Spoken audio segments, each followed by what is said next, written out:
नमस्कार, मैं हूं राहुल कंवल। रात 9 बजे की खबरों में आपका स्वागत है और इस बुलेटिन की शुरुआत दो बड़ी खबरों के साथ। आज बीजेपी को एक ऐसा दोस्त मिला जो कभी कट्टर विरोधी हुआ करता था, लेकिन जो 30 साल से दोस्त था वो आज विरोध में जा बैठा। जी हां, शिवसेना ने बीजेपी से सारे संबंध तोड़ लिए। अब महाराष्ट्र विधानसभा में वो बीजेपी की बगलगीर नहीं होगी, बल्कि विपक्ष में बैठेगी। दूसरी तरफ जिन हुर्रियत नेताओं को प्रधानमंत्री नरेंद्र मोदी अक्सर खटकते रहे हैं, उनमें भी कुछ लोगों को मोदी में उम्मीद दिखने लगी है। जम्मू कश्मीर के अलगाववादी नेता सज्जाद लोन ने प्रधानमंत्री नरेंद्र मोदी से मुलाकात के बाद कहा कि मोदी कश्मीर के दोस्त हैं। आतंकवाद म्हणणारे शरद पवार यांचा पाठिंबा आपण घ्यायचा का? लोकसभेच्या वेळेला अर्ध्या चड्डीवाल्यांचा आता देश घेणार का? हा प्रश्न विचारण्याचा पाठिंबा आपण घ्यायचा का? आणि आता ते बरोबर जर का त्यांचं गुळपीट जमलं, मला माहित नाही। आज आपण विरोधी पक्ष नेतेपदावरती आपला दावा सांगितलेला आहे।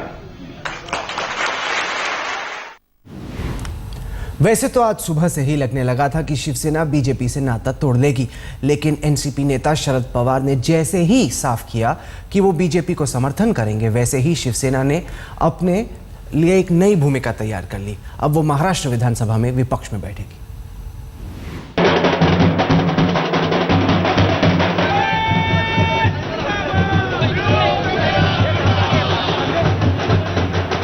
महाराष्ट्र विधानसभा में पहले दिन शिवसेना विधायक अपने अलग अंदाज में दिखे। भगवा पगड़ी के जरिए वो ये दिखाना चाह रहे थे कि अपने पराक्रम से वो पीछे नहीं हटेंगे, यानी बीजेपी के सामने घुटने नहीं टेकेंगे। जो हमारा फर्ज बनेगा उस समय उस वक्त हम अपनी भूमिका स्पष्ट करेंगे और 12 तारीख को तक रुकने का ही सवाल नहीं है। ये चुनाव के लिए जो भी कदम उठाना उचित रहेगा उसमें शिवसेना अपनी जिम्मेदारी निभाएगी। दरअसल शिवसेना अपनी पार्टी के मुखिया उद्धव ठाकरे की सियासी उलझन का शिकार बनती गई, लेकिन अब उद्धव ने तय कर लिया है कि वो विपक्ष में बैठेंगे।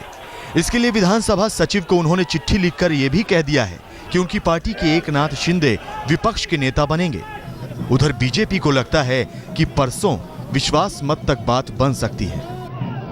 राजनीतिक बातचीत के क्रम में कुछ ऐसे बयान आते हैं। हम चुनाव के पहले भी उनका साथ चलना चाहते थे, चुनाव के बाद भी चलना चाहेंगे।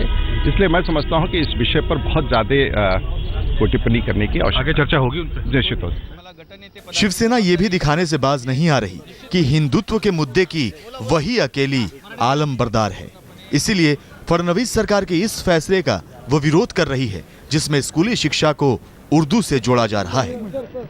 मराठी शाला, मराठी जितने स्कूल है वो पाठशाला में उर्दू सिखाने का निर्णय खड़से साहब ने घोषित किया है, जो किसी भी मुस्लिम धर्म के मंत्री ने किया नहीं था। वो एक कदम आगे डाल के उन्होंने किया है। उसको ये बख्शिश देने के लिए मैंने ये टोपी लाया है।